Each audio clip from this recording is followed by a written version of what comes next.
Hello and welcome to the amazing song training for the amazing music Christmas song, Away in a Manger. So we have a really sweet, beautiful version of Away in a Manger for your Christmas services. We wanted to break down some of the movements that we do in our version of Away in a Manger. So right now, let's get into it. As a reminder, this song training is designed to resource your worship leaders and your volunteers, leaders, teachers in the room.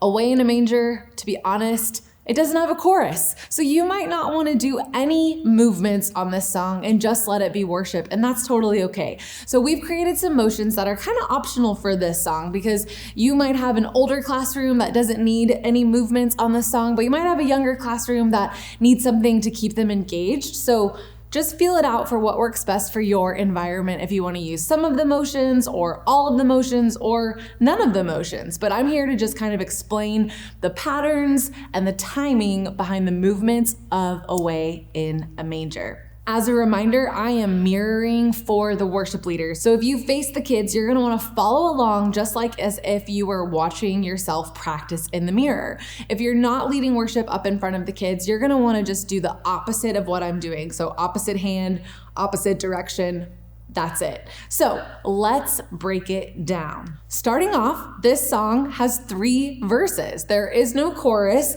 so it's a little bit trickier as far as the lines go about when do we do motions, when does it repeat. This song doesn't just say Away in a Manger 14 times, right? So it's a little bit different than a typical worship song. So starting off, it says Away in a Manger, and we are going to take one arm and just push it out across the landscape with a nice open swoop. So that's gonna go away in a manger, no crib for his head. So really quickly, we are on verse 1. The pattern of verse 1 is gonna be lines 1 and 3 do the exact same thing, and lines 2 and 4 do the exact same thing, okay? So regardless of the words, you're going to do this big push out on line 1 and line 3 of the first verse of this song. Now let's talk about lines 2 and 4.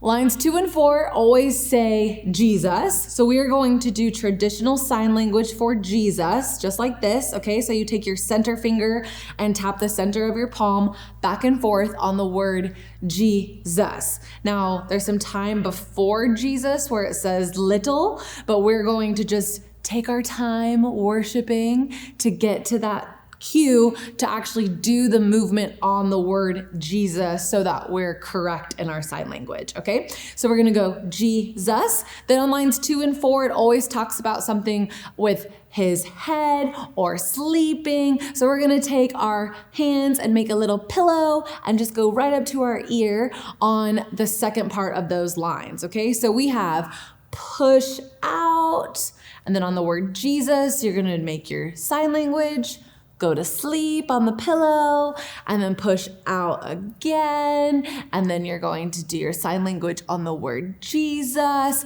and then go back to sleep on your pillow. And that is the first verse. Now for the second verse, we're gonna do something completely different than verse 1. The first 2 lines of the second verse are gonna be free worship, no movements, no motions at all.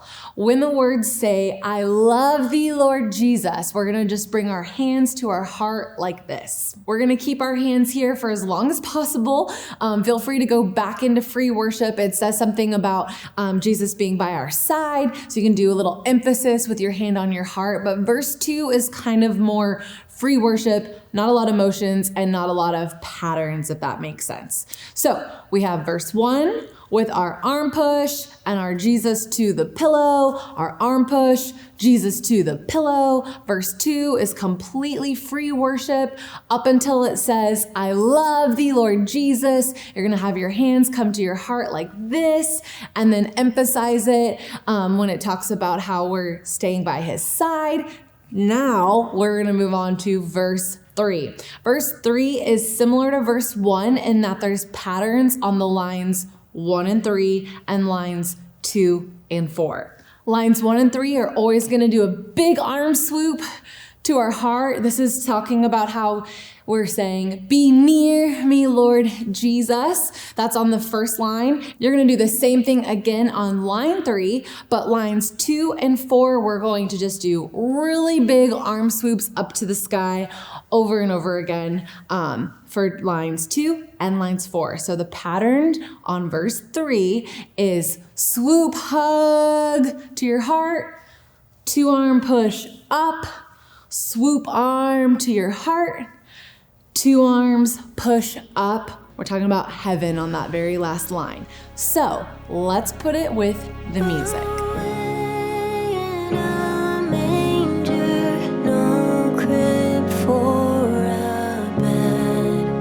The little Lord Jesus lay down his sweet head.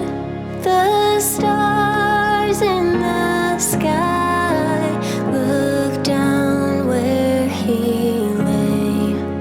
The